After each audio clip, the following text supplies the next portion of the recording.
Affaire Bruno Bidjan. Appelez-moi le général Valsero.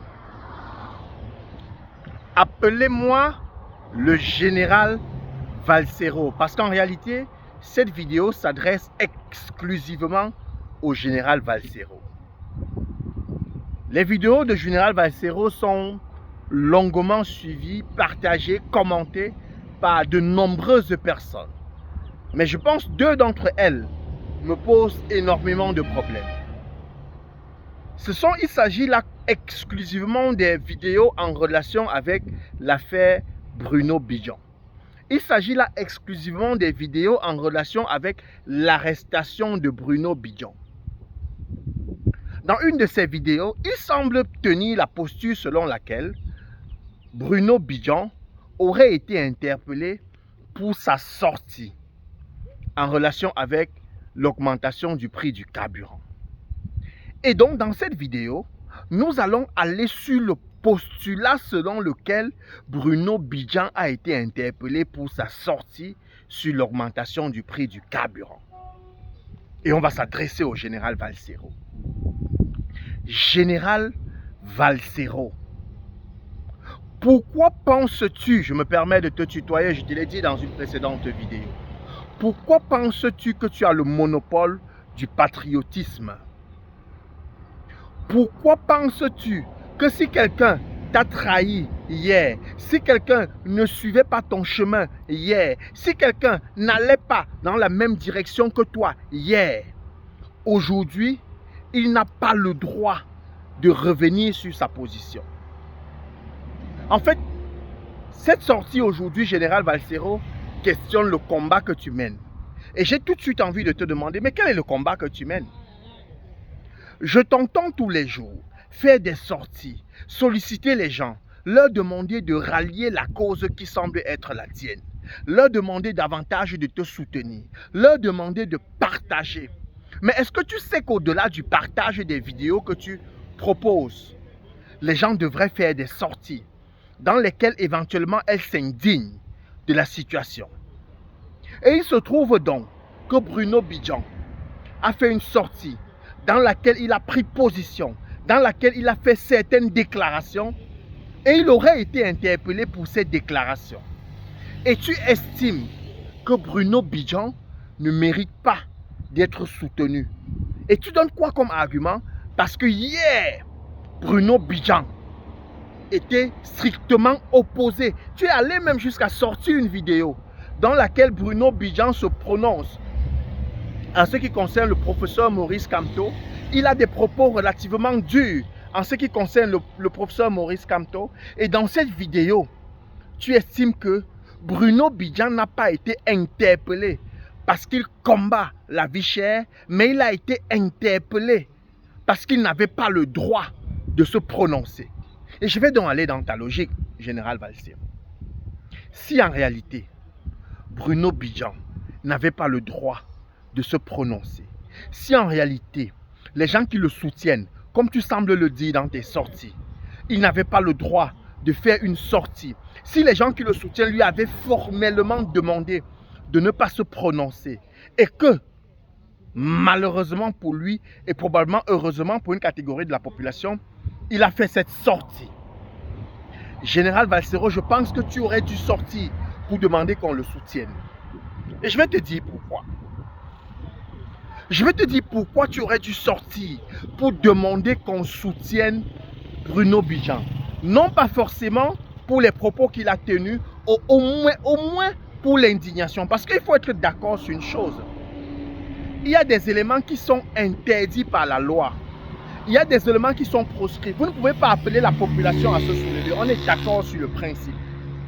Mais au moins, général Valsero, tu aurais dû encourager Bruno Bidjan au moins sur la partie où il s'indignait, non pas peut-être sur l'autre partie qui le rend fautif devant la loi. Mais j'ai envie de te poser une question, général Valsero. Quel est le combat que tu mènes concrètement? Comment peux-tu mener un combat et ne pas vouloir rallier d'autres personnes à ta cause? Et je vais donc en profiter pour te citer 3 noms. Le ministre Jean de Dieu Momo, j'espère que ça te dit quelque chose. Auréole Tchoumi, journaliste, ça te dit quelque chose? Et il y a ce journaliste dont le nom ne me revient pas. Sam Sévérin Ango, oui. Le nom m'est revenu tout de suite. Sam Sévérin Ango. Est-ce que ces noms te disent forcément quelque chose, Général Valsero? En fait, je t'ai cité 3 noms. 3 noms de personnes dont il y a quelque temps, leur position en ce qui concerne le parti au pouvoir était relativement, c'était entre guillemets des extrémistes. C'était des gens extrêmement durs.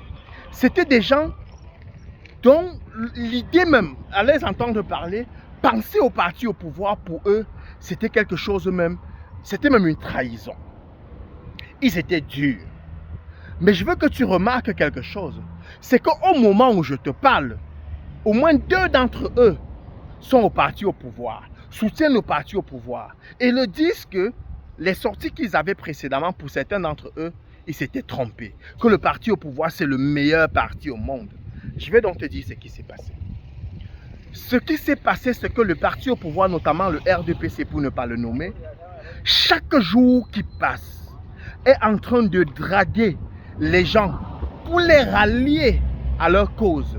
Chaque jour qui passe est en train d'inviter d'autres personnes à se rallier à la cause qui est la leur, à les défendre, à les soutenir. Des personnes qui hier étaient en train de tirer sur elles, des personnes sur lui, le parti au pouvoir, des personnes qui hier avaient des positions extrêmement lourdes, difficiles, compliquées, qui avaient des propos, je ne sais même pas, je ne trouve pas les mots pour qualifier les propos qu'ils semblaient avoir hier en ce qui concerne le parti au pouvoir, mais qui aujourd'hui sont désormais avec le parti au pouvoir. J'ai envie de te demander, est-ce que tu sais qui est le chasseur de lions?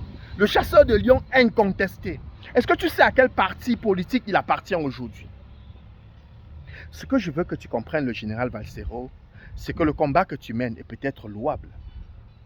Mais tu ne dois pas un moment de la vie t'opposer à quelqu'un qui hier était contre toi. Pourquoi aujourd'hui tu veux donner l'impression que si, entre guillemets, quelqu'un a commencé à faire certaines revendications, parce que hier il avait une position contraire à celle que tu sembles avoir, il n'a pas le droit de revenir sur ses positions. Quel est le message que tu es en train de passer à la jeune population? Le message, c'est que si un jour, vous avez tenté, toi aussi, Harold Ketch, tu sembles être dans la même posture. Vous êtes en train de dire que si un jour, vous avez osé défendre le parti au pouvoir, ne tentez plus jamais de dire un mot contre. Dans le même temps, le parti au pouvoir est en train de draguer les personnes les plus radicales, les personnes qui tiennent des propos les plus durs, les personnes qui tiennent les propos les plus... Je ne sais pas, les mots me manquent, je n'ai pas un vocabulaire assez enrichi sur ce coup-là, mais j'ai envie de vous demander, à toi Harold Ketch, à toi le général Valsero, pourquoi penser que si hier, quelqu'un était contre toi, pourquoi penser qu'aujourd'hui, entre guillemets, voyons les guillemets, contre toi, entre guillemets, parce que oui, quelqu'un a le droit d'avoir sa position. Chacun a le droit d'avoir sa posture. Quelqu'un a le droit d'avoir son analyse face à la situation. Pourquoi penser que si un jour, Bruno Bidjan a eu des propos relativement durs, contraires aux propos que tu sembles défendre, pourquoi penser que si un jour, de manière miraculeuse, il décide de prendre position, peut-être en faveur de ce que tu penses, et que pour cette raison, il est inquiété, pourquoi penses-tu,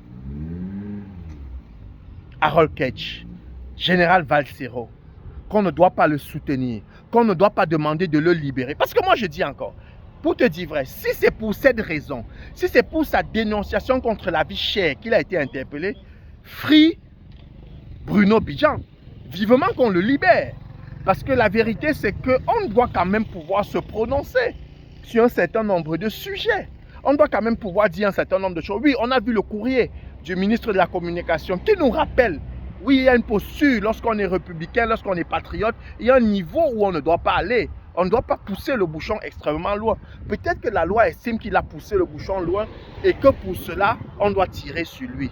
Mais je suggère vivement qu'on lui dresse un avertissement, qu'on lui adresse un avertissement et que finalement, on le laisse avancer. Mais Général Valsero, Si dans ton projet, tu sembles vouloir allier certaines personnes à ta cause, à un moment donné, tu dois pouvoir aller chercher même les personnes les plus radicales dans l'autre sens. Je veux dire le sens qui n'est pas le tien. Même les personnes les plus extrémistes, même ceux avec lesquels, entre guillemets, tu combats aujourd'hui, ceux que tu appelles les ayopistes, ceux que tu appelles les églisiens. Un jour, tu dois pouvoir dire, s'ils décident de rallier ta cause, mais comment est-ce qu'on fait le recrutement? Le combat que tu mènes n'est pas uniquement pour ceux qui sont déjà avec toi. Le combat que tu sembles vouloir mener, ce n'est pas pour rallier ceux qui sont déjà alliés à ta cause, de se rattacher davantage à ta cause, parce qu'ils sont déjà avec toi. Le combat que tu mènes, c'est pour tenter de recruter davantage les personnes qui ne seraient pas du même bord que toi. Mais pourquoi tu penses que si un jour, quelqu'un fait une sortie qui semble alliée dans ton sens, tu dois t'opposer au fait? Je te vois le comparer à Mispa Awassom, à Olivier Bibou-Nissak, à Alain Foguet, à Salomon Beyas et toutes ces personnes qui ont été interpellées dans le cadre de ce que toi tu appelles les marches blanches. Pourquoi tu veux faire une comparaison forcément avec ces gens-là? Et quand bien même, est-ce que la cause qu'il a semblé défendre aujourd'hui, même si toi tu as comme... Oui, ça fait 20 ans que tu combats, ça fait quoi? Et je te rappelle que ça fait 20 ans que tu combats. Avant toi, il y a des gens qui avaient combattu. Mais il faut qu'on soit sérieux. Ce n'est pas parce qu'il y a 20 ans que tu combats et que certaines personnes n'étaient pas alliées à ta cause qu'aujourd'hui, lorsqu'ils vont défendre la même cause que tu sembles défendre, tu vas les jeter à la vindicte populaire. En réalité, ce que tu es en train de dire, Général Balsero, c'est que si quelqu'un a osé dire un seul jour qu'il est contre toi, entre guillemets, alors il n'a plus le droit de dire qu'il est prêt à te soutenir. Moi, ce que je vais te suggérer, Général Balsero, c'est que tu t'adresses à la population et que tu leur demandes de s'inscrire sur les listes électorales pour l'échéance en 2025 et de donner la possibilité à chaque Camerounais finalement de voter pour son candidat et finalement de choisir la personne qui va diriger.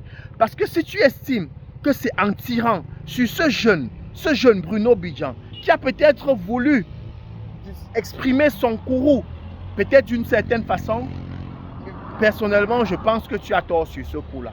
Je n'ai pas le droit de te juger, mais je pense que sur ce coup-là, tu dois donner la possibilité à d'autres personnes qui, à un moment de la vie, ne sont pas rattachées à la cause que tu sembles défendre, de pouvoir enfin eux aussi s'exprimer. Ce n'est pas parce que hier, ils défendaient une certaine position qu'aujourd'hui, ils n'ont pas le droit d'avoir une autre position. Alors, pour sortir de cette vidéo, je vais inviter toute la jeunesse camerounaise à s'inscrire sur les listes électorales. Parce que dans l'échéance qui arrive, ne restez pas chez vous et allez vous plaindre que le système ne marche pas.